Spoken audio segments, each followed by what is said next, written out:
आज अगर इस त्रिया चरित्र की कहानी को पूरा सुन लेते हो तो पूरी जिंदगी धोखा नहीं खाओगे। चलिए कहानी शुरू करते हैं। नारी सती विधान त्रिया चरित्र जाने नहीं कोई, खसम मार कर सती हुई। यह कहावत कोई ऐसे ही नहीं बनी है, इसके पीछे एक लंबी कहानी है। पंपापुर नामक एक राज्य था जहां पर विलासराय नामक राजा राज्य करता था। राजा का जैसा नाम वैसे ही उसके गुण थे, अर्थात वह एक विलासी राजा था। पूरे राज्य में स्वच्छंदता का बोलबाला था। न केवल पुरुषों अपितु स्त्रियों का भी हद दर्जे तक चारित्रिक पतन हो गया था। विवाहेतर संबंध कायम करना एक आम बात थी उस राज्य में। उस राज्य में सुधर्मा नामक एक लकड़हारा रहता था। उसकी पत्नी का नाम सुलक्षणा था। सुधर्मा सुबह सुबह लकड़ी काटने वन में चला जाया करता था और देर शाम तक वापस लौटता था। दिन भर घर में सुलक्षणा अकेली रहती थी और बोर होती थी। सुलक्षणा अतीव सुंदर स्त्री थी और आत्ममुग्धा नायिका की तरह अपने रूप यौवन को आईने में देख देख कर हर्षित होती रहती थी। शाम को सुधर्मा थका हारा आता था और खाना खाकर जल्दी ही सो जाया करता था।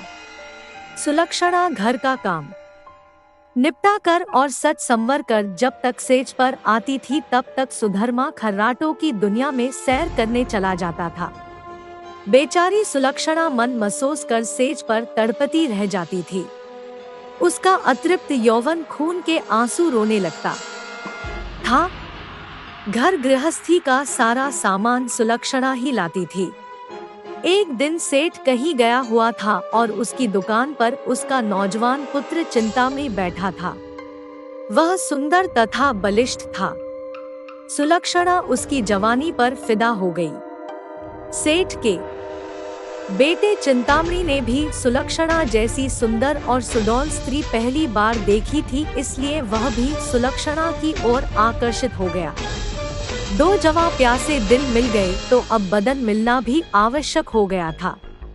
चिंतामणि ने एक मिलन स्थल भी खोज लिया था।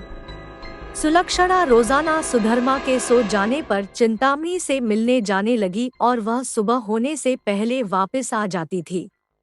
सुलक्षणा और चिंतामणि की रंगरेलियां बेरोक-टोक चलने लगी। एक दिन सुधर्मा जंगल में लकड़ी काटने गया तो उसने देखा कि एक साधु बेहोश पड़ा है। सुधर्मा ने उस साधु पर ठंडे जल के कुछ छींटे मारे तो साधु ने आंखें खोल दी।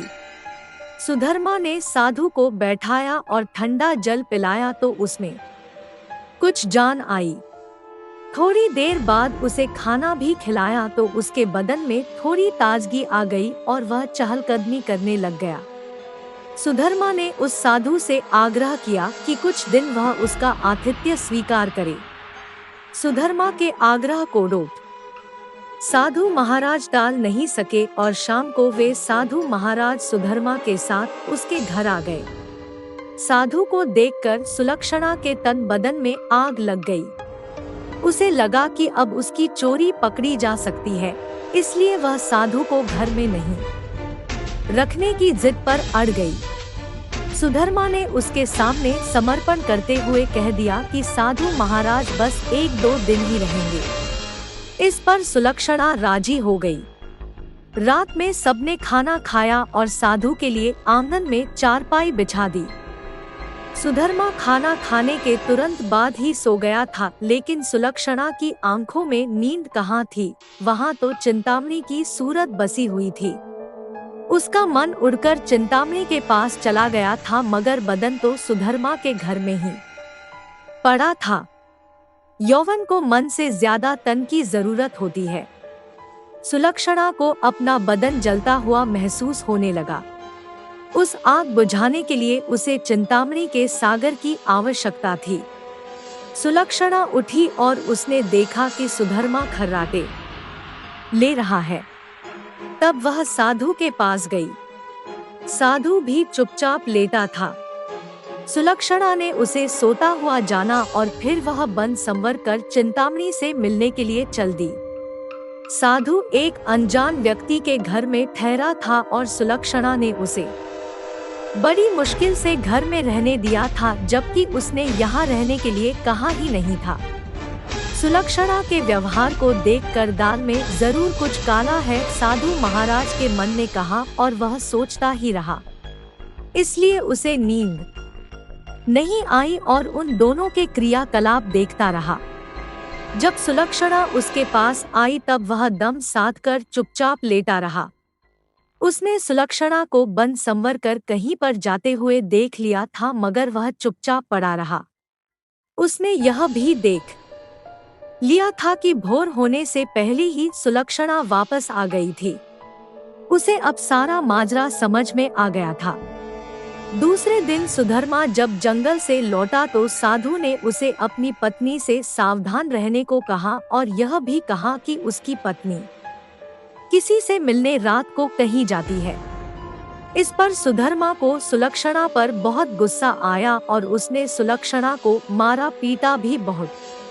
उसने सुलक्षणा को एक खंभे से बांध दिया और सो गया। सुधर्मा के मकान के पड़ोस में हरिराम नाई रहता था, जिसकी पत्नी का नाम सुशीला था। सुलक्षणा की तरह सुशीला भी एक चरित्रहीन स्त्री थी। उसका भी एक यार था। चूंकि दोनों एक ही नाव पर सवार थी, इसलिए दोनों घनिष्ठ सहेली बन गई थी। दोनों सहेलियां एक दूसरे के संदेश लाने ले जाने का काम भी करती थी, इसलिए दोनों स्त्रियां एक दूसरे के प्रेमियों से भली भांति परिचित थी। उस रात जब